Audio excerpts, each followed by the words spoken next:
नमस्कार मित्रों, आपका हार्दिक अभिनंदन है एकेएस क्लासेस में। अ, जो पिछला पार्ट था, पिछली क्लास थी हमारी, वो चंद्रगुप्त मौर्य मौर्य साम्राज्य के अंतर्गत, मौर्य वंश के अंतर्गत चंद्रगुप्त मौर्य एवं बिंदुसार। बिंदुसार का दूसरा नाम सिंहसेन था।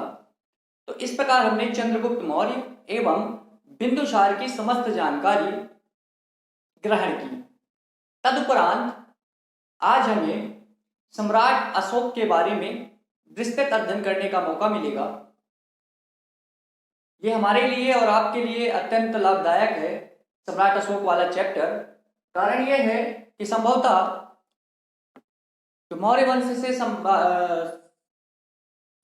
प्रश्न आने की संभावना होती है वो सम्राट अशोक से ज्यादा बनती है ना। और आप पिछले प्रश्न पत्र, कई वर्षों, विगत वर्षों के यदि प्रश्न पत्र उठाकर देखेंगे तो मौर्य वंश के अंतर्गत सर्वाधिक प्रश्न यदि सामने आए हैं वो सम्राट अशोक से आए हैं।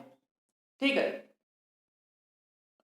पिछले 10 वर्षों में यदि देखा जाए तो मौर्य वंश के अंतर्गत मेंस की यदि मैं बात करूं, प्री तो हमेशा ही आएगा, आता रहा है और आता रहेगा, लेकिन यदि मेंस के दृष्टिकोण से, मुख्य परीक्षा के दृष्टिकोण से, मध्य प्रदेश लोक सेवा आयोग की मुख्य परीक्षा के दृष्टिकोण से देखा जाए तो अभी तक 2 प्रश्न मुझे सामने आए हैं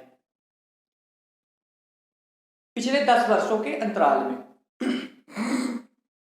जिसके अंतर्गत 2016 मुख्य परीक्षा में यह आया था कि मेगास्थनीज द्वारा पाटलिपुत्र के वर्णन का, जो पाटलिपुत्र का मेगास्थनीज ने वर्णन किया उस पर लिखने के लिए आया था, है ना। मेगास्थनीज द्वारा उल्लेखित पाटलिपुत्र का वर्णन कीजिए, ये 6 नंबर में आया था। इसके बाद दूसरा प्रश्न जो बना था 2014 में,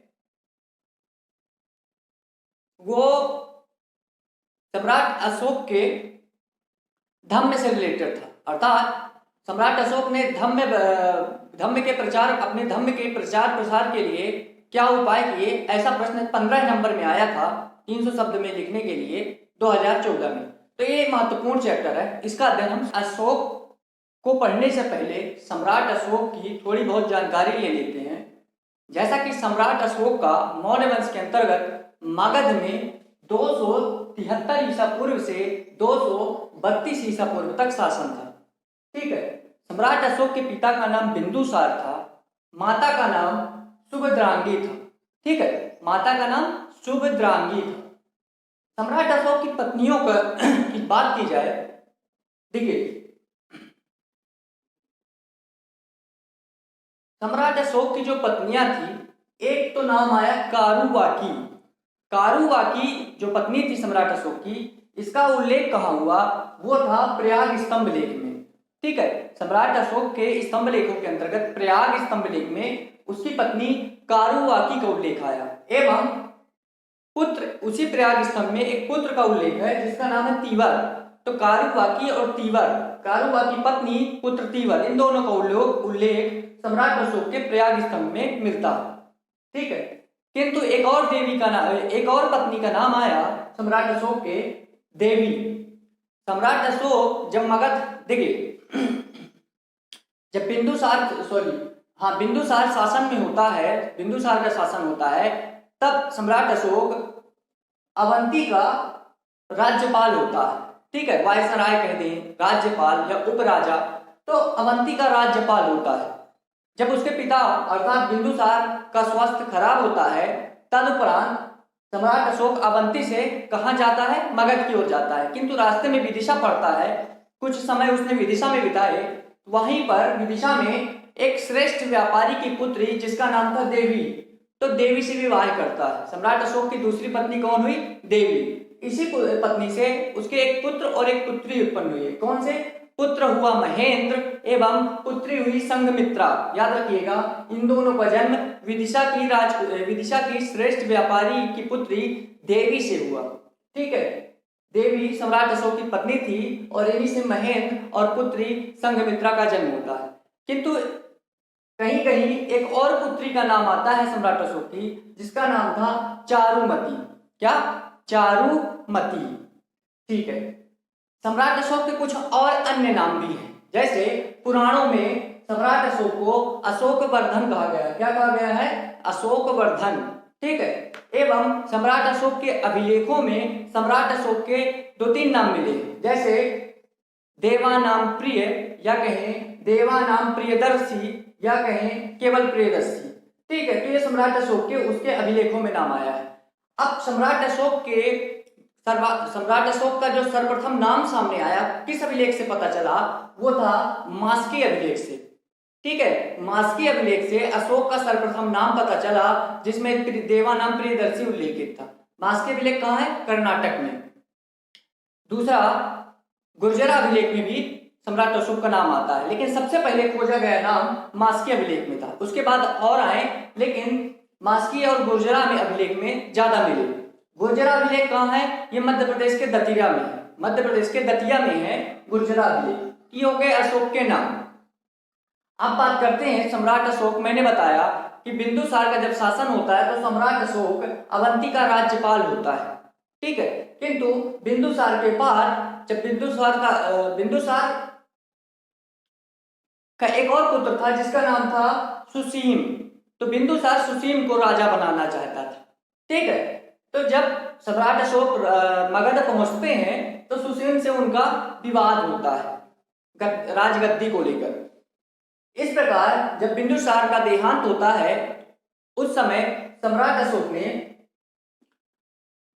सुसीम को हटाकर, अब देखिए बिंदुसार ने सुसीम को तो बैठा दिया गद्दी में अपने जीवित रहते, किंतु उसकी मृत्यु के उपरांत सम्राट अशोक में और सुसीम में संघर्ष प्रारंभ हो गया। ठीक है। बौद्ध ग्रंथ महावंश में यह उल्लेखित है कि सम्राट अशोक ने 99 भाइयों की हत्या की थी। कितने भाइयों की हत्या की थी? 99 भाइयों की हत्या की थी। अब ये 99 भाई कैसे आए? किंवदंतियां कहें, है ना, या कुछ और कहें, ये कहा जाता है कि बिंदुसार की 16 रानियां थी। कितनी रानियां थी? 16 रानियां थी एवं 101 पुत्र थे ये बिंदुसार का। देखिए ये पूर्णतः सत्य नहीं माना जा सकता, ये किंवदंतियां फिर भी उल्लेखित है कहीं किसी ग्रंथों में, तो मानना पड़ेगा। तो इस प्रकार सम्राट अशोक ने महावंश में उल्लेखित है कि 99 भाइयों की हत्या की। 100वां भाई सुसीम था और 101वां वो स्वयं अशोक था। ठीक है। अब देखिए ये जो उल्लेखित है कि 99 भाइयों की हत्या कर दिया, ये देखिए पूर्णतः असत्य साबित हो जाता है, पूर्णतः असत्य सिद्ध हो जाता है, क्योंकि सम्राट अशोक के जो अभिलेख मिले उसमें मैंने बताया था कि 1 से लेके पहला अभिलेख, देखिए बृहद शिलालेखों में लेख उत्कीर्ण करवाया था सम्राट अशोक ने। ठीक है। तो पहला, दूसरा, तीसरा, चौथा, पांचवा ऐसा करके तो लेख उत्कीर्ण करवाया था। ठीक है। जिसमें अपने सम्राट अशोक की समस्त जानकारी का स्रोत उसके अभिलेख ही हैं। जो भी सम्राट अशोक की जानकारी मिलेगी वो उसके केवल और केवल अभिलेखों से ही प्राप्त होती है। तो उसका जो इस प्रकार से पांचवा शिलालेख था, पहले में जैसे पशु बलि की निंदा की, जीव हत्या का निषेध किया, है ना। दूसरे में उसने दूसरे लेख में चिकित्सा की व्यवस्था की, है ना। तो इस प्रकार पांचवा जो शिलालेख है, पांचवा अभिलेख उत्कीर्ण करवाया उसने बताया, उसने चर्चा की है, उसने वर्णन किया है सम्राट अशोक ने अपने जीवित भाइयों की एवं परिवार का, अपने परिवार एवं जीवित भाइयों का उल्लेख सम्राट अशोक ने 5वें शिलालेख में करवाया। तो ये कथन जो लिखा है बौद्ध ग्रंथ महावंश में कि उसने 99 भाइयों की हत्या कर दी फिर राजा बना, ऐसा कदापि नहीं हो सकता, क्योंकि सम्राट अशोक ने स्वयं 5वें शिलालेख में ऐसा उत्कीर्ण करवाया है कि क्या कि अपने परिवार एवं जीवित भाइयों की चर्चा की है। ठीक है। लेकिन एक तथ्य बिल्कुल सत्य है कि उसका जो संघर्ष हुआ उसका भाई सुसीम से था, सुसीम से उसका संघर्ष होता है। ठीक है। तो जब बिंदुसार सुसीम को अपने जीवित रहते गद्दी पर बैठा देता है और बिंदुसार की मृत्यु के उपरांत अशोक और सुसीम में संघर्ष प्रारंभ हो जाता है। तो माना जाता है कि सम्राट अशोक ने राधागुप्त नामक सहयोगी से, राधागुप्त नामक एक व्यक्ति के सहयोग से सम्राट अशोक ने सुसीम का कहीं कहीं सुमन नाम आता है, तो सुसीम को गद्दी से हटाकर स्वयं गद्दी पर बैठ गया सम्राट अशोक। किस व्यक्ति के सहयोग से? राधा गुप्त नामक व्यक्ति के सहयोग से। अब देखिए, तो ये जो घटना घटित हुई, जब गद्दी पर बैठता है उस समय 273 ईसा पूर्व माना जाता है, क्योंकि उसका शासनकाल 273 से 232 ईसा पूर्व माना जाता है। इस प्रकार जब सुसीम को गद्दी से हटा देता है तो 273 ईसा पूर्व में वो गद्दी में बैठता है, लेकिन अपना राज्याभिषेक नहीं करवाता है, राज्यारोहण नहीं करवाता है। उसने 3 से 4 वर्ष तक बिना राज्याभिषेक के शासन किया और अपनी स्थिति सुदृढ़ करने के बाद, अपनी स्थिति मजबूत करने के बाद 273 में तो गद्दी में बैठा, किंतु 4 वर्ष बाद 269 ईसा पूर्व में, 273 ईसा पूर्व में बैठता, गद्दी में बैठता है। 4 वर्ष बाद 269 ईसा पूर्व में उसने अपना राज्याभिषेक करवाया, या कहें राज्यारोहण करवाया। याद रखिएगा, 273 में गद्दी में बैठा लेकिन राज्याभिषेक नहीं। 4 वर्ष बाद 269 ईसा पूर्व में राज्याभिषेक करवाता है। यह हो गया सम्राट अशोक का संक्षिप्त विवरण।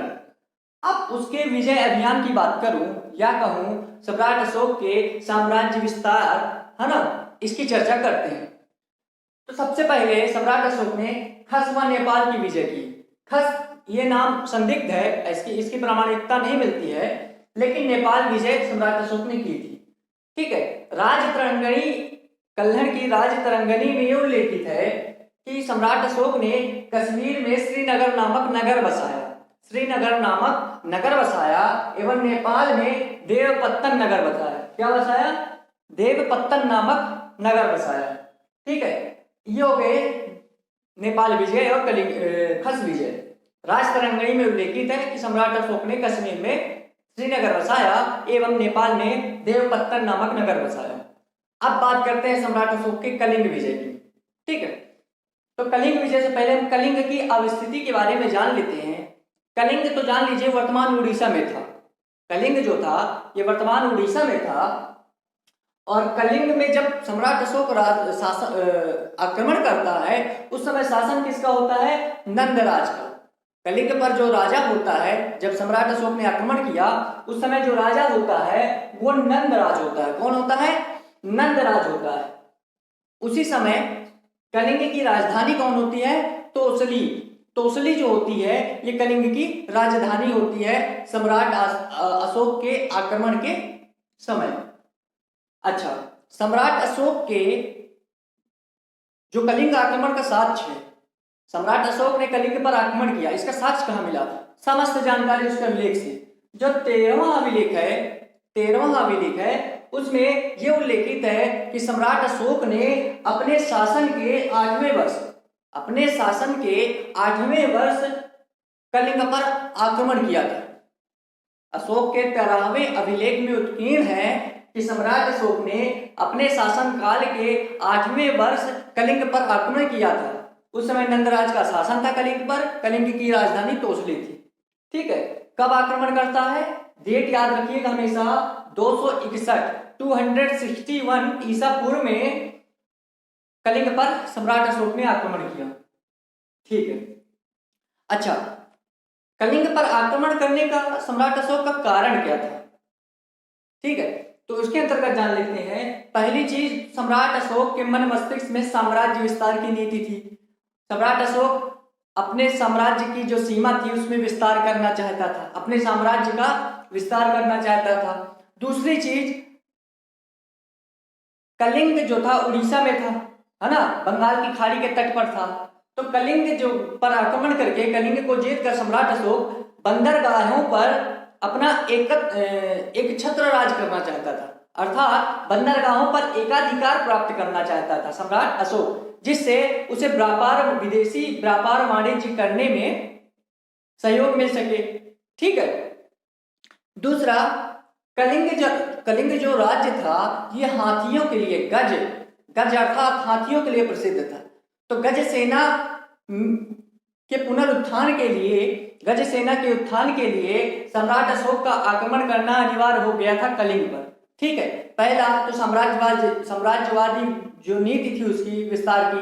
दूसरा हाथियों के लिए प्रसिद्ध था कलिंग। तीसरा कलिंग उड़ीसा, वर्तमान उड़ीसा में था, अर्थात पश्चिम बंगाल की खाड़ी में है, जो बंगाल की खाड़ी पर तट पर था, तो बंदरगाहों पर एकाधिकार प्राप्त करना चाहता था। तो ये 3 कारण हुए, ठीक है।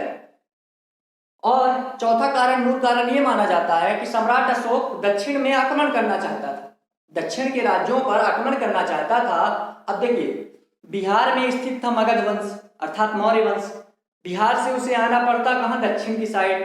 तो रास्ते में कौन पड़ रहा था, उड़ीसा में स्थित कलिंग राज्य। तो कलिंग को उसने जीता। अब कलिंग जीतने का उद्देश्य था, 3-4 कारण बताए मैंने, जैसे साम्राज्यवादी विस्तार नीति थी, हाथियों के लिए प्रसिद्ध था कलिंग, तीसरा बंदरगाह, चौथा दक्षिण आक्रमण के लिए अपना मार्ग प्रशस्त करना। यह सम्राट अशोक का सिद्धांत था आक्रमण करने के लिए कलिंग पर, ठीक है।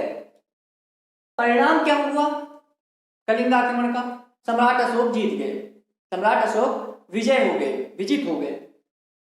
अब देखिए, ये कहा जाता है, एक साहित्यकार है हेमचंद्र राय चौधरी, हेमचंद्र राय चौधरी कहते हैं कि जो कलिंग आक्रमण था सम्राट अशोक का, वो सम्राट अशोक का प्रथम व आखिरी विजय मानते हैं। हेमचंद्र राय चौधरी जी सम्राट अशोक के कलिंग आक्रमण को सम्राट अशोक का प्रथम व आखिरी विजय मानते हैं। इसके बाद ना तो उसने युद्ध किया, न ही विजय प्राप्त की, ऐसा हेमचंद्र राय चौधरी जी मानते हैं, ठीक है। ऐसा क्यों मानते हैं, देखिएगा। सम्राट अशोक ने जब कलिंग पर आक्रमण किया तो लगभग 1.5 लाख लोग घायल हुए, इतनी ही मात्रा में लापता हुए, इतनी ही मात्रा में मृत्यु को प्राप्त हो गए वहां की जनता। तो इतनी बड़ी जनहानि को देखकर सम्राट अशोक का हृदय परिवर्तित हो गया, अर्थात सम्राट अशोक का जो हृदय था वो पश्चाताप से ग्रसित हो गया इतनी बड़ी जनहानि को देखकर। तो जब कलिंग पर आक्रमण किया और इतनी बड़ी जनहानि या कहीं जनता की क्षति देखकर सम्राट अशोक का हृदय पश्चाताप की ओर बढ़ने लगा और उसका वहां से हृदय परिवर्तित हो जाता है और उसने कलिंग के बाद अपनी नीति बदल दी, युद्ध नीति बदलकर उसने पश्चाताप करने लगा, ठीक है।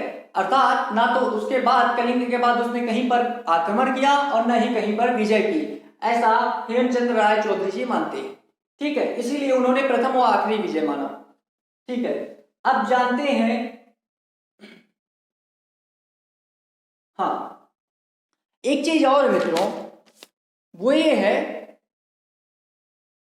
कि 2 अभिलेख आए हैं। एक तो धौली अभिलेख जो उड़ीसा में है, दूसरा गंजाम का दूसरा नाम है जोगदा, गंजाम या कहीं जोगदा आंध्र प्रदेश में है। इन दोनों अभिलेखों में ये उत्कीर्ण है, सम्राट अशोक के इन दोनों अभिलेखों में ये उत्कीर्ण है कि कलिंग विजय तो कर लिया, लेकिन कलिंग विजय के बाद कलिंग की जनता के साथ कैसा व्यवहार किया जाए, इसका समस्त वर्णन इन दोनों अभिलेखों में वर्णित है, ठीक है। इसके बाद ये हम कलिंग आक्रमण उसको विजय करवाने के बाद अब पहुंचते हैं अशोक के धम्म पर। अशोक के धम्म पर आपको पता है, मैंने अभी बताया और आपको जानकारी भी है कि कलिंग आक्रमण के उपरांत सम्राट अशोक का हृदय परिवर्तित हो जाता है जब वह कलिंग पर आक्रमण करने के परिणाम स्वरूप उसने मतलब इतनी बड़ी मात्रा में जनहानि देखा। धन तो छोड़िए, धन तो होगा ही होगा, लेकिन जब उसने 1.5 लाख लोग घायल, लापता, मृत्यु को प्राप्त, इतनी बड़ी जनहानि को देखकर उसका हृदय परिवर्तित होता है और उसने कलिंग युद्ध के बाद युद्ध नीति त्याग दी एवं दया के धर्म की दीक्षा ली। दया के धर्म की दीक्षा अर्थात उसने बौद्ध धर्म की दीक्षा ली, ठीक है। कलिंग युद्ध के बाद युद्ध की नीति छोड़कर उसने दया के धर्म या कहें बौद्ध धर्म की दीक्षा ली। अच्छा, उसने सम्राट अशोक ने अब दिग्विजय, इसे भेड़ा घोष भी कहते हैं, दिग्विजय या कहें भेड़ा घोष या कहें युद्ध विजय, दिग्विजय, युद्ध विजय या कहें भेड़ा घोष। अब इनके स्थान पर सम्राट अशोक ने धम्म विजय की घोषणा कर दी। किसकी? धम्म विजय की घोषणा कर दी, ठीक है। अब सम्राट अशोक ने दीक्षा ली, इसमें मतभेद है विभिन्न विद्वानों के, फिर भी पढ़ेंगे हम। मान्यता है कि सम्राट अशोक सबसे पहले ब्राह्मण धर्म का अनुयायी माना जाता था। अर्थात सम्राट अशोक सबसे पहले ब्राह्मण धर्म का अनुयायी था, लेकिन राजकल्लन की राजतरंगिणी में यह उल्लेखित है कि सम्राट अशोक शैव धर्म का अनुयायी था। सम्राट अशोक शैव धर्म का अनुयायी था। कहाँ में लिखा है और क्या लिखा है ये जरूर याद रखिएगा। राजतरंगिणी में लिखा है कि सम्राट अशोक शैव धर्म का अनुयायी था। ठीक है। बौद्ध ग्रंथ दीपवंश व महावंश, दीपवंश व महावंश में ये उल्लेखित है कि सम्राट अशोक ने निग्रोध नामक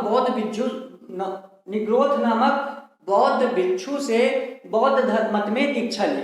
बौद्ध धर्म की दीक्षा किससे ली? निग्रोध नामक बौद्ध भिक्षु से। ये किसमें उल्लेखित है? बौद्ध ग्रंथ दीपवंश एवं महावंश में। एक और बौद्ध ग्रंथ है जिसका नाम है दिव्यावदान। दिव्यावदान में यह उल्लेखित है कि उपगुप्त नामक बौद्ध भिक्षु से बौद्ध मत में दीक्षा ली। कहीं कहीं यह उल्लेखित है कि निग्रोध का ही दूसरा नाम उपगुप्त था। ठीक है, तो याद दोनों रखना पड़ेगा हमें, दोनों नाम ही महत्वपूर्ण है। कहीं कहीं मिलता है कि निग्रोध का ही दूसरा नाम उपगुप्त था, दोनों ही बौद्ध ग्रंथ है। तो इस प्रकार दोनों नाम लगभग एक ही थे, लेकिन अलग अलग है तो पढ़ना भी अलग अलग है। तो निग्रोध से उसने बौद्ध मत में दीक्षा ली, उपगुप्त के प्रभाव से। अच्छा देखिए, तो निग्रोध का ही दूसरा नाम क्या माना जाता है? उपगुप्त। कहाँ वर्णन है? दिव्यावदान में। लेकिन ये अगर भूल भी जाता है तो ये नाम मत भूलिएगा। ठीक है। इसके बाद कलिंग युद्ध जब होता है, कलिंग युद्ध के बाद अभी उसने बौद्ध धर्म में दीक्षा ले ली, बौद्ध मत में दीक्षा ले ली, लेकिन उसके सम्राट अशोक के गुरु थे, उनका नाम था मोगलीपुत्र तिस।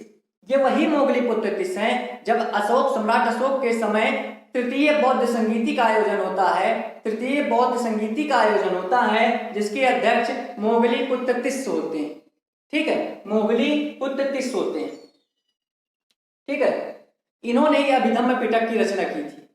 तो कलिंग युद्ध के बाद सम्राट अशोक ने अपने गुरु मोगलीपुत्र तिस के प्रभाव से पूर्ण रूप से बौद्ध बन गया, पूर्ण रूप से बौद्ध धर्म का अनुयायी बन गया। इसके प्रभाव से, विधिवत रूप से, मोगलीपुत्र तिस के प्रभाव से ये हो गया सम्राट अशोक की दीक्षा शिक्षा।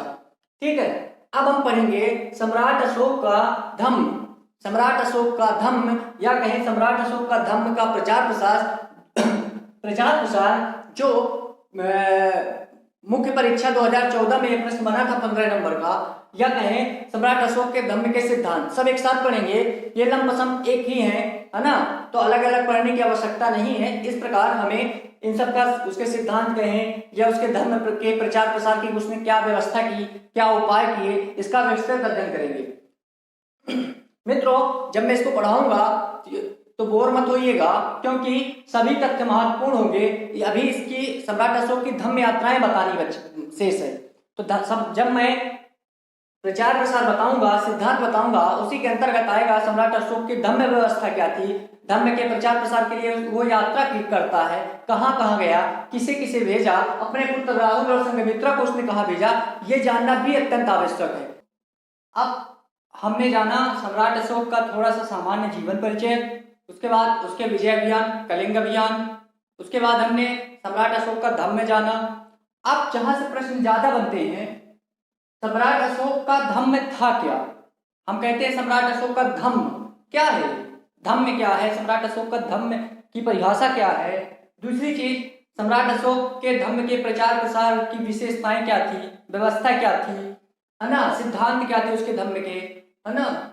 ये सारी चीजें 2014 के मुख्य परीक्षा में ये प्रश्न आया था 15 नंबर का कि सम्राट अशोक के धम्म की प्रचार प्रसार की व्यवस्था का वर्णन कीजिए। ठीक है, तो इसके अंतर्गत हम विभिन्न चीजें जानेंगे, जैसे इस कड़ी में हम जानेंगे कि सम्राट अशोक का धम्म है क्या। देखिए, मैं उतना ही बताऊंगा जितना सटीक है। फालतू की कथा सुनाने से बेहतर है यदि संक्षिप्त रूप में, समरी अर्थात सारांश के रूप में आपको बता दिया जाए, वो ज्यादा उन्नत होगा। ठीक है, तो सम्राट अशोक का जो धम्म है उसकी परिभाषा देखें तो सम्राट अशोक की जो प्रजा थी, है ना, एक विशाल साम्राज्य था मगध। तो प्रजा की नैतिक व आध्यात्मिक उन्नति के लिए सम्राट अशोक ने प्रजा की नैतिक व आध्यात्मिक उन्नति के लिए कुछ नैतिक सिद्धांतों का प्रतिपादन किया था, जिसे अशोक का धम्म कहा जाता है। ठीक, ये हो गई एक वन लाइन डिफिनीशन। आप जानते हैं कि सम्राट अशोक के धम्म के बारे में और चीज क्या है। जैसे दूसरा व 11वां शिलालेख जो है ना, दूसरे एवं 11वें शिलालेख में क्या वर्णित है, इसमें सम्राट अशोक ने धम्म में व्याख्या दी है। क्या धम्म की व्याख्या दी है दूसरे और 11वें अभिलेख में। धम्म व्याख्या के अंतर्गत धम्म है क्या, ये बतलाया गया है। जैसे कल्याणकारी कार्य करना एवं पाप रहित होना, साधुता का होना, मृदुता मधुरता होना, दया की भावना रखना और दान एवं शुचिता का होना, यही समस्त रूप से क्या कहलाता है, धम्म। ठीक है, एवं अन्य रूप से भी परिभाषित किया है। जैसे जीव हत्या ना करना, जीव हत्या निषेध बताया, एवं माता पिता एवं अपने से बड़ों की आज्ञा का मानना, है ना, उनकी आज्ञा की अवहेलना ना करना, एवं अपने गुरुजनों या कहीं श्रेष्ठ जनों का आदर करना, सम्मान करना, एवं मित्र ब्राह्मण एवं अपने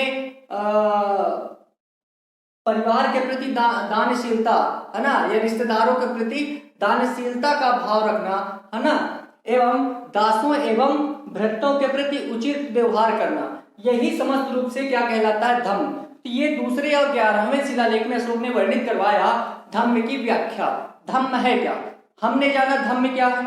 अशोक का धम्म क्या है, प्रजा की नैतिक एवं आध्यात्मिक उन्नति के लिए कुछ विशेष नैतिक सिद्धांतों का प्रतिपादन ही अशोक का धम्म है। इतना क्लियर हुआ।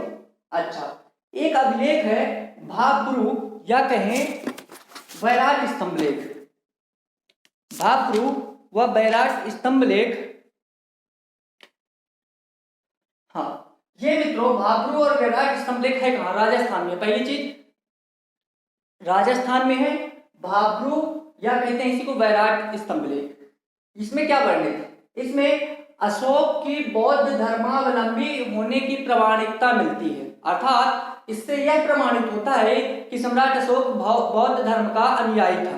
ठीक है, इसके बाद इसी अभिलेख में ये उत्कीर्ण है, ये बताया गया है कि सम्राट अशोक ने बौद्ध धर्म के 3 रत्नों, त्रिरत्नों, कौन सा, बुद्ध धम्म संघ। ठीक है, तो त्रिरत्नों के प्रति सम्राट अशोक ने इसी अभिलेख में आस्था प्रकट की। आपसे पूछे कि सम्राट अशोक ने बौद्ध धर्म के त्रिरत्न कौन से, बुद्ध धम्म संघ, इनके प्रति आस्था प्रकट की, इसका साक्ष्य कहाँ है, वो भाब्रू या कहें बैराट स्तंभ लेख, जो कि राजस्थान में वर्तमान में है। ठीक है, तो ये हो गए अशोक के धम्म की बात। अब थोड़ा प्रचार प्रसार के लिए किए गए उपाय, है ना, और सम्राट अशोक के धम्म के प्रचार प्रसार व्यापक रूप से होने का मुख्य कारण क्या था, उसमें ऐसे कौन से सिद्धांत लागू किए अपने धम्म में कि उसका प्रचार प्रसार एक बड़े व्यापक पैमाने पर हुआ। इसकी विशेषताएं क्या थी, इनका एक ही रूप में अध्ययन करते हैं। ठीक है, सबसे पहले याद रखिए, इसे ना देखें, बिल्कुल ऐसा प्रयत्न ना करिएगा कि हम ना देखेंगे, क्योंकि यहां से प्रश्न प्रबल संभावना होती है उठने की। अभी हम बताएंगे अशोक की धम्म यात्राएं, जहां से भी प्रश्न पूछे जाते हैं, यदा कदा पूछे भी गए हैं। ठीक है, अब आपसे पूछ ले धम्म में व्याख्या कहाँ की, तो दूसरे और 11वें शिलालेख में है। एक और शिलालेख था मित्रों, 12वां शिलालेख। 12वें शिलालेख में एक चीज उत्कीर्ण है कि धार्मिक सहिष्णुता व धम्म की सारवृद्धि पर जोर सम्राट अशोक ने 12वें शिलालेख में उत्कीर्ण करवाया। क्या, धार्मिक सहिष्णुता एवं धम्म की सारवृद्धि पर जोर। ये तीनों अभिलेख अशोक के धम्म से संबंधित हैं। ठीक है, अशोक का धम्म क्या है, इसकी परिभाषा हो गई। भाब्रू या कहें बैराट राजस्थान में जो अभिलेख है, उसमें दो चीजें प्रमाणित होती हैं। कौन कौन सी, अशोक के बौद्ध धर्म के अनुयायी होने की, दूसरा अशोक द्वारा बौद्ध के त्रिरत्नों के प्रति आस्था प्रकट करने की प्रमाणिकता इस अभिलेख में मिलती है। चलिए अब हम चलते हैं अशोक के धर्म के प्रचार प्रसार सिद्धांत या विशेषताओं को वर्णन करते हैं। सबसे पहले धार्मिक आचरण। सबसे पहले धार्मिक आचरण ये बताया गया कि धार्मिक आचरण के अंतर्गत अशोक ने बताया, अशोक कहते हैं कि अपने श्रेष्ठ जनों या कहें अपने से बड़ों का आदर करना चाहिए, सम्मान करना चाहिए। ठीक है। दूसरा ये कहा गया कि सभी प्राणी मात्र के प्रति सौम्य भावना रखना, है ना, समानता की भावना रखना धार्मिक आचरण के अंतर्गत बताया सम्राट अशोक ने। ठीक है। दूसरा, अशोक के धम्म के निषेधात्मक रूप। अशोक के धम्म में वर्जित क्या था, निषेधात्मक क्या था? तो अशोक ने बताया, हाँ, अशोक ने कुछ उपदेश दिए। अशोक ने कुछ उपदेश दिए। क्या उपदेश थे वो? लोगों को, प्रजा को दुर्गुणों से बचाने का उपदेश, है ना। लोग दुर्गुणों से कैसे बच सकते हैं, इसका उपदेश अशोक ने अपने धम्म के अंतर्गत दिया। ठीक है। जैसे अगर हम बात करें दुर्गुण, कौन कौन से दुर्गुण हो सकते हैं? जैसे यथा चंडता, निष्ठुरता, क्रोध, अभिमान, ईर्ष्या, अहंकार, ये सब क्या है? दुर्गुण है। तो अशोक इनसे बचने के लिए क्या देते हैं? उपदेश देते हैं, जो कि निषेधात्मक रूप है। ठीक है, ये निषेधात्मक रूप कहलाते हैं। तीसरा है आत्मनिरीक्षण पर बल।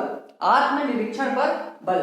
सम्राट अशोक का कहना है कि प्रत्येक व्यक्ति को समय समय पर आत्मनिरीक्षण करना चाहिए। क्या बोलते हैं सम्राट अशोक? कि प्रत्येक व्यक्ति को समय समय पर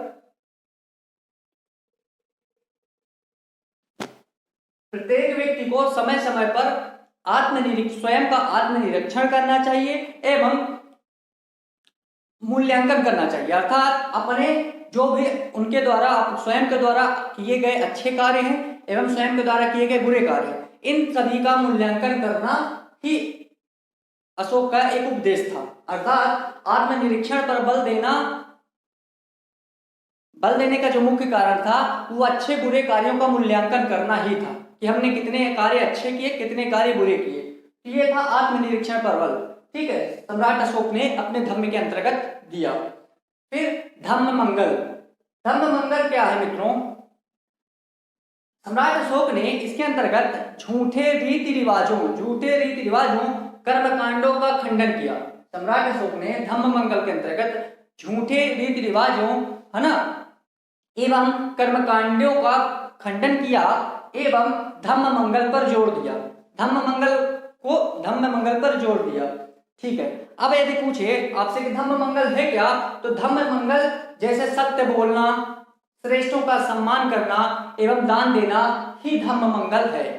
ठीक है। अब पांचवा है धर्मदान पर बल। धर्मदान पर बल। सम्राट अशोक का मानना है कि जितने भी दान होते हैं उनमें धर्मदान सर्वश्रेष्ठ दान माना सम्राट अशोक ने। ठीक है। इसके बाद छठवां है धार्मिक सहिष्णुता। सम्राट अशोक ने धार्मिक सहिष्णुता पर अत्यधिक जोर दिया।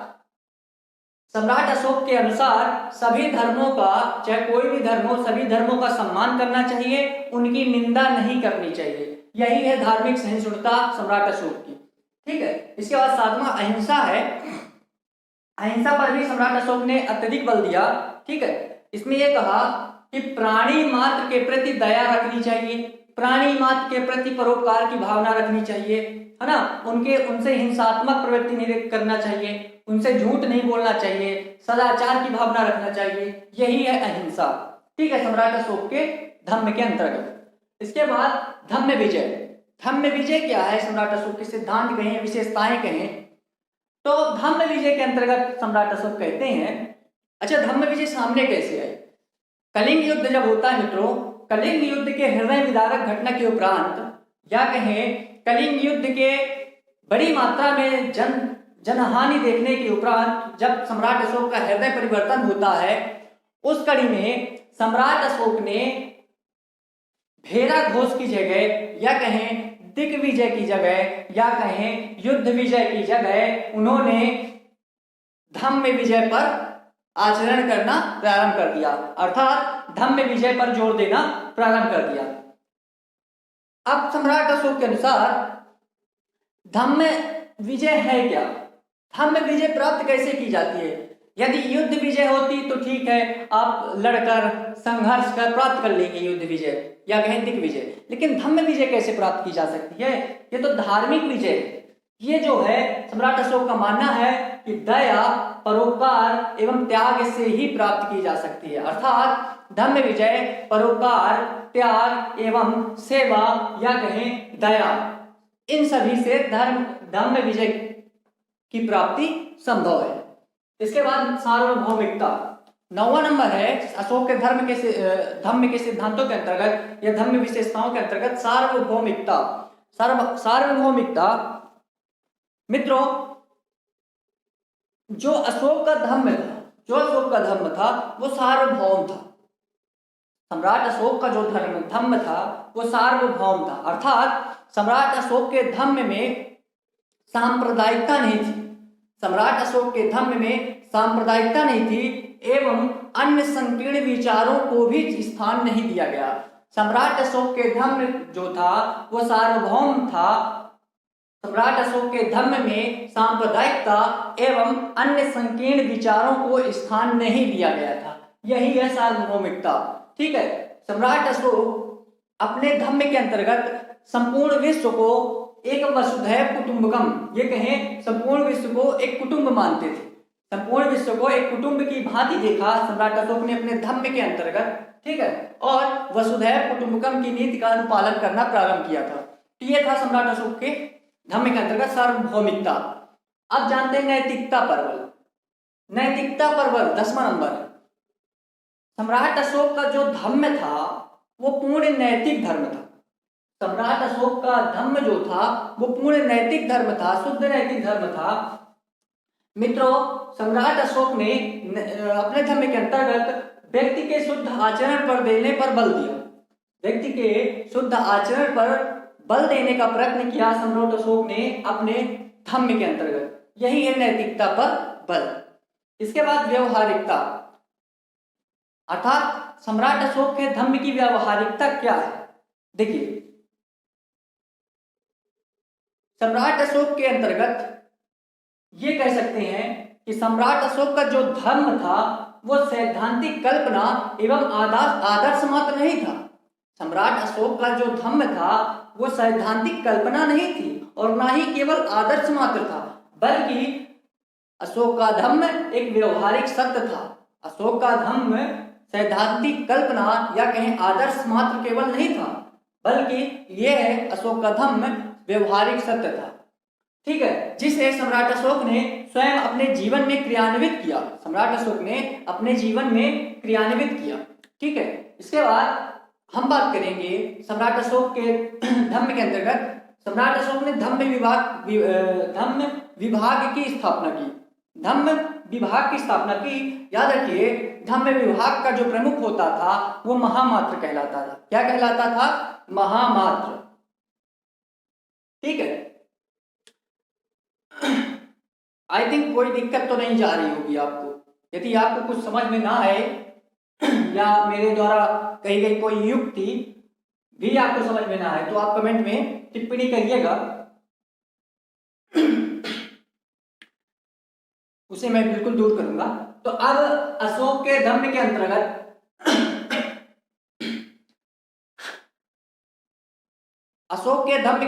अशोक ने धम्म विभाग की स्थापना करवाई।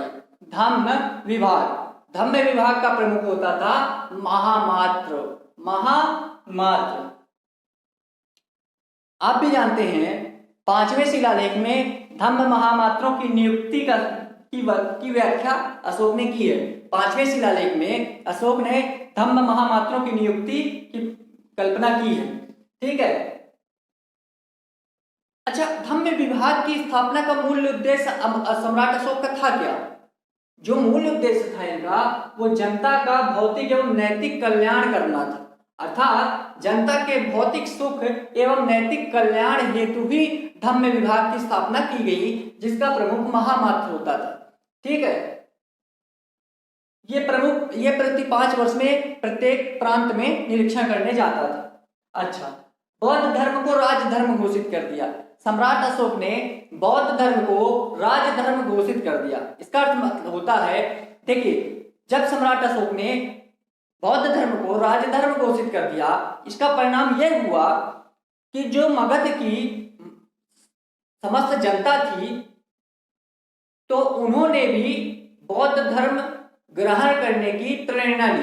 के दूसरे शब्द में कहें कि सम्राट अशोक द्वारा बौद्ध धर्म को राज्य धर्म घोषित करने के उपरांत जनता में भी बौद्ध धर्म के प्रति या बौद्ध धर्म ग्रहण करने की प्रेरणा मिली।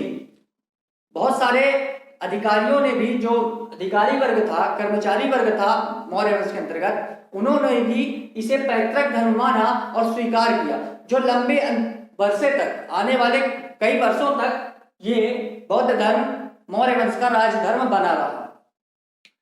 अब जानते हैं धम्म लिपि। मित्रों, धम्म लिपि के अंतर्गत ये बताते हैं कि सम्राट अशोक ने जो अशोक के धम्म सिद्धांत थे, सम्राट अशोक के जो धम्म सिद्धांत थे एवं धम्म के जो नियम बनाए थे अशोक ने, अशोक के धम्म सिद्धांत एवं अशोक के धम्म के नियम जो थे उसे सम्राट अशोक ने चट्टानों, प्रस्तर स्तंभों एवं गुफाओं में, ठीक है, इनमें उत्कीर्ण करवाया। किसमें? चट्टानों, प्रस्तर स्तंभों एवं गुफाओं में उत्कीर्ण करवाया। यही थी धम्म की लिपि, ठीक है। इसके बाद लोक कल्याणकारी कार्य या कहें लोक हितकारी कार्य, सम्राट अशोक ने बहुत सारे लोक हितकारी या कहें लोक कल्याणकारी कार्य भी क्रियान्वित किए, जैसे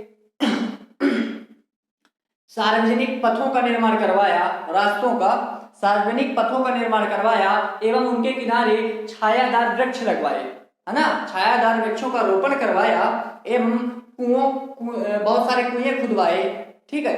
पशु एवं मनुष्यों के लिए औषधालय, चिकित्सालय का निर्माण करवाया। ये कल्याणकारी कार्य भी करवाते हैं। अच्छा, यही सम्मिलित रूप से मित्रों सम्राट अशोक के धम्म के प्रचार प्रसार में मुख्य भूमिका निभाती है। यही विशेषताएं हैं सम्राट अशोक के धम्म की, ठीक है। इसके बाद बौद्ध संगीति का आयोजन। आप भी जानते हैं सम्राट अशोक ने बौद्ध धर्म में कुछ कुरीतियां व्याप्त हो गई थी, उनको दूर करने के लिए सम्राट अशोक ने पाटलिपुत्र में तृतीय बौद्ध संगीति का आयोजन करवाता है। दो पहले हो चुकी होती हैं, तीसरी बौद्ध संगीति का आयोजन पाटलिपुत्र में अशोक के समय होता है, जिसके अध्यक्ष मोगलीपुत्र तिस्स बनते हैं, जिसमें तीसरे पिटक की रचना होती है, जिसका नाम था अभिधम्म पिटक। इसकी रचना स्वयं अध्यक्ष मोगलीपुत्र तिस्स ने की थी। तो यह बौद्ध संगीति का आयोजन हुआ।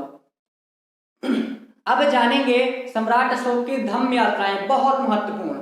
सम्राट अशोक की धम्म यात्राएं एवं विदेशों में प्रचार प्रसार। संघमित्रा अपने पुत्री को भेजा, अधिकारियों को भेजा विभिन्न देशों में, तो इसकी जानकारी कुछ क्षण में उपलब्ध। अब हम सम्राट अशोक के धम्म यात्राओं की बात करेंगे। ये महत्वपूर्ण है, प्रश्न यहाँ से अधिकांशतः बने हैं और बनने की प्रबल संभावना व्यक्त की जा सकती है। मित्रों, बौद्ध सम्राट अशोक कलिंग युद्ध के बाद जब बौद्ध धर्म ग्रहण कर लेता है, तब वह आखेटक यात्राएं, आखेट यानी शिकार करना, आखेटक यात्रा मतलब शिकार करने की यात्रा, तो आखेटक यात्रा एवं विहार भ्रमण की यात्रा बंद कर दिया। इसके परिणाम स्वरूप उसने धम्म यात्राओं का प्रारंभ या कहें धर्म यात्राओं के प्रारंभ करने का निर्णय लिया और उसने धम्म यात्राएं करना प्रारंभ कर दिया। मित्रों, इस कड़ी में महत्वपूर्ण यह है कि वह कहाँ गया और अपने शासनकाल के किस वर्ष गया। याद रखिए, सम्राट अशोक ने सर्वप्रथम यदि कहीं यात्रा की है उसका नाम है बोध गया। अपने शासनकाल के 10वें वर्ष या कहें राज्याभिषेक के 10वें वर्ष, जब राज्याभिषेक होता है उसके 10 वर्ष बाद वह बोध गया जाता है, ठीक है। तो सर्वप्रथम कहाँ गया? बोध गया। 12वें वर्ष निगाली सागर जाता है एवं 20वें वर्ष लुम्बिनी जाता है, ठीक है। कभी कभी ये पूछ लिया जाता है सम्राट अशोक की धम्म यात्राओं का क्रम बताइए। सबसे पहले बोध गया, फिर कुशीनगर, ये उत्तर प्रदेश में पड़ता है, लुम्बिनी नेपाल, कपिलवस्तु नेपाल, सारनाथ श्रावस्ती, ठीक है। ये क्रम है, पहले गया, फिर कुशीनगर, फिर लुम्बिनी गया, फिर कपिलवस्तु, फिर सारनाथ, फिर श्रावस्ती। निगाली सागर क्या है? देखिए 3 नंबर में कभी कभी लिखने के लिए भी आ जाता है और कभी वनडे एग्जाम में भी पूछ लेता है। निगाली सागर प्रसिद्ध बौद्ध तीर्थ स्थल है।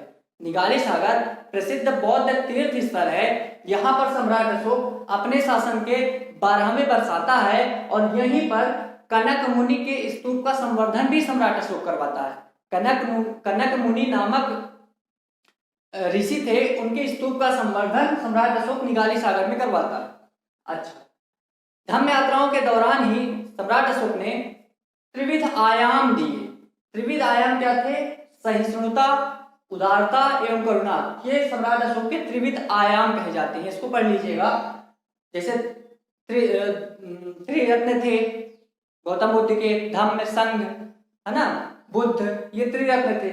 लेकिन त्रिविध आयाम सम्राट अशोक ने दिया, सहिष्णुता, उदारता एवं करुणा। ठीक है, इसके बाद हम जानेंगे सम्राट अशोक के धर्म की प्रचार। ठीक है, प्रचार प्रसार, इसके इस हेतु सम्राट अशोक ने क्या उपाय किए? देखिए, सम्राट अशोक ने धर्म के प्रचार प्रसार हेतु युक्त, नाम बहुत इंपॉर्टेंट है ये, युक्त, रज्जुक एवं प्रादेशिक नामक अधिकारियों की नियुक्ति करता है। धर्म प्रचार के लिए युक्त, रज्जुक एवं प्रादेशिक नामक अधिकारियों की नियुक्ति करता है। एवं सम्राट अशोक अपने शासन काल के 14वें वर्ष इसने सम्राट अशोक ने धम्म महामात्रों की नियुक्ति की। धम्म महामात्रों की नियुक्ति की। ये किस अभिलेख में उत्कीर्ण है? ये पूछता है। ये 5वें शिलालेख में उत्कीर्ण करवाया है। ठीक है, अब एक ग्रंथ है बौद्ध ग्रंथ, जिसे महावंश कहा जाता है। महावंश में ये बताया गया है, ये उल्लेख है कि सम्राट अशोक ने अपने धर्म के प्रचार प्रसार हेतु कई विभिन्न देशों में भी धर्म प्रचारक भेजे थे। तो हम विदेशों के साथ साथ देश के अंदर भी कहीं कहीं भेजे गए हैं सम्राट अशोक के द्वारा धर्म प्रचारक, उनका भी अध्ययन यहीं पे कर लेते हैं। याद रखिए, यहाँ से मैक्सिमम प्रश्न पूछे जाते हैं कि कौन सा धर्म प्रचारक कहाँ गया। देखिए, सबसे पहले मध्यम। देखिए, मध्यम कहाँ गया? हिमालय। देखिए, मैं थोड़ा रटाने का भी प्रयास करूंगा, क्योंकि मैंने जैसे रटा है वैसे ही आपको रटाऊंगा। ठीक है, मध्यम हिमालय। देखिए, हिमालय जाने पर बहुत सारे झरने हैं, तो मध्यम ये हो गया। दूसरा, हिमालय जाने पर आपको आनंद की अनुभूति होगी, मजा आएगा, तो मध्यम। ठीक है, इसके बाद मध्यांतिक। नाम थोड़ा एक ही है, लगभग कंफ्यूजन वाले है। ठीक है, अब मध्यम के बाद मध्यांतिक। ठीक है, तो कंफ्यूज मत होइएगा कि ये हिमालय गया था। इसमें दो लोग हैं। कौन से? एक तो मध्यम है और आंतिक भी है। संधि विच्छेद करेंगे, दो नाम आएगा, मध्यम और आंतिक। तो 2 लोग हो गए, तो 2 जगह जाएंगे। ठीक है, तो मध्यांतिक कहाँ जाता है? कश्मीर और गंधार क्षेत्र। कश्मीर एवं गंधार क्षेत्र में अशोक के धर्म के प्रचारक के रूप में मध्यांतिक जाता है। ठीक है, मध्यम हिमालय, मध्यांतिक कश्मीर और गंधार प्रदेश। अच्छा, आप जानते हैं रक्षित कहाँ जाता है? रक्षित बनवासी जाता है। मित्रों, रक्षित कहाँ जाता है? बनवासी। बनवासी कहाँ पड़ता है? वर्तमान कर्नाटक में पड़ता था। ठीक है, तो बनवासी। अब बनवासी लोगों की रक्षा भगवान ही करते हैं। ठीक है, इसके बाद रक्षित के बाद महारक्षित। महारक्षित कहाँ जाता है? यूनान। ठीक है, महारक्षित कहाँ जाता है? तो महारक्षित कहाँ जाता है? यूनान जाता है। ठीक है, ठीक। इसके बाद रक्षित हो गया, महारक्षित हो गया। अब आता है धर्मरक्षित। धर्मरक्षित कहाँ जाता है? ये अपरांत जाता है। कौन से क्षेत्र में जाता है? अपरांत। देखिए, अपरांत जो है ये ऐसा माना जाता है कि पश्चिम का अंत है। पश्चिम का अंत को अंत ही माना जाता है। और अपरांत से संबंधित इतिहासकारों में विभिन्न प्रकार के मतभेद सामने आए। कोई स्पष्ट रूप से इसका वर्णन नहीं कर पाया है, किंतु यह माना जाता है कि पश्चिम का अंत ही अपरांत है। अपरांत क्षेत्र कौन जाता है? महाधर्म रक्षित। ठीक है, इसके बाद अगला है महाधर्म रक्षित। देखिए, रक्षित, महारक्षित, धर्म रक्षित, महाधर्म रक्षित, ये जाता है महाराष्ट्र। कहाँ जाता है? महाराष्ट्र जाता है। ठीक है, हमारा महान धर्म क्या होता है? राष्ट्र की रक्षा करना।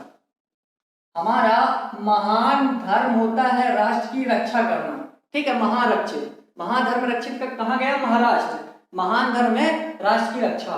इसके बाद सातवां है महादेव। महादेव नामक प्रचारक कहा जाता है, ये मैसूर जाता है। मैसूर का प्राचीन नाम महिष मंडल भी माना जाता है। क्या? महिष मंडल। अब देखिए महादेव में महादेव आता है, क्या? देव, और इधर है सुर। अब जानते हैं देव और असुर हमेशा युद्धरत थे, है ना। देवराज इंद्र और असुर हमेशा संघर्षरत थे। तो महादेव, देव और असुर, जहां देव होंगे वहां असुर भी होंगे। ठीक है, तो महादेव मैसूर जाते हैं। ठीक है, दूसरा नाम महिष मंडल। इसके बाद दो सोना और उत्तरा। सोना और उत्तरा नामक ये प्रचारक कहाँ जाते हैं? सुवर्ण भूमि। कहाँ जाते हैं? सुवर्ण भूमि।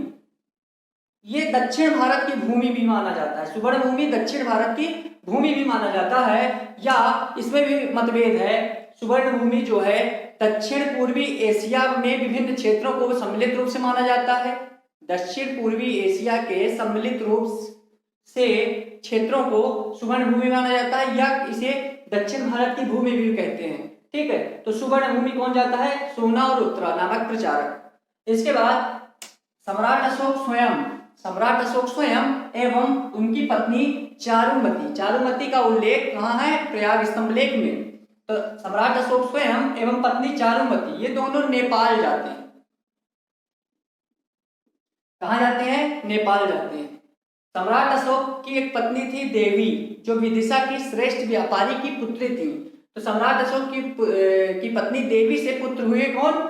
महेंद्र, और पुत्री हुई संघमित्रा।